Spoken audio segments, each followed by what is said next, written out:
talk about a lot is the fact that I was getting condolences before I even understood what death was. My brother passed away from cancer when he was 11 years old. I was 1 year old, and from that, I remember getting up every morning. My mom would carry me to his room. We'd kiss a picture of him on his nightstand. We'd open his blinds. We'd like remake his bed, just sort of going through the routine. But it wasn't until I was like 5 years old that my mom actually sat me down and had like the death talk. So those like first 5 years, I didn't understand really what happened. I really understood the concept, I guess. But um, my mom, like, she really wanted to make sure that his memory stayed alive with me and my siblings. It was very traumatic for her, as is child loss for anyone.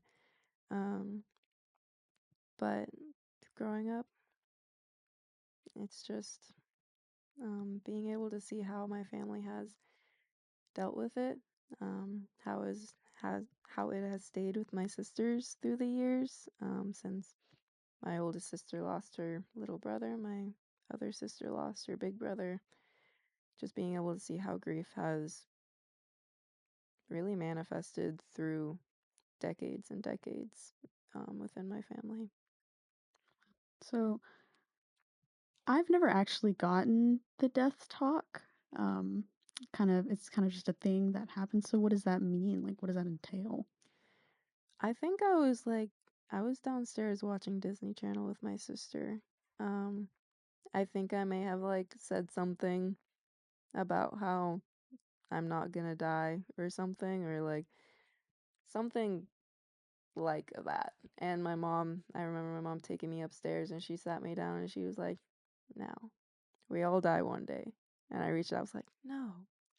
Um, and she just explained to me, like, it's just something that happens. You can die without being sick. You can die, like, all of a sudden, any age. Um, and I guess that talk really put into perspective, like, oh, so it's not like a normal thing for brothers to die really young. And it's also something that I can expect in the future for my family members. Whereas I thought we were just immortal, like, gonna see you in 100 years from now.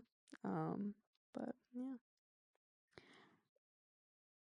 That that talk really must have been something that you reflected on later in life because then at 15 you lost both of your parents to cancer within months of each other. And I don't want you to relive anything you don't want to, but if you're willing, what was it like to be a 15-year-old carrying that?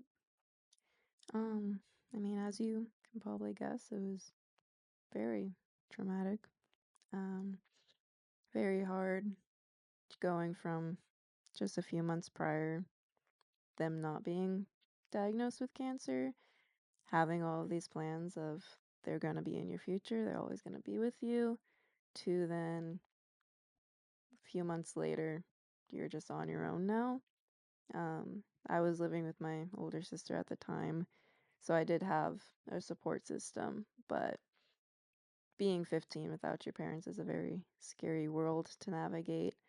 Um, and something that is very common is this feeling of resentment, um, resenting your parents, obviously, because as a child, you see your parents as having the responsibility of being there for you, being a support system, doing things for you. And so for them to pass away, it's very maddening that they can no longer fulfill those duties that you see for them to have. Um, resenting yourself. I was a very angsty teenager. I gave my parents hell. Um, that thinking back now, I was like, why did we have all those little arguments, you know? And also something common with um, children that lose their parents is resentment of others that still have their parents.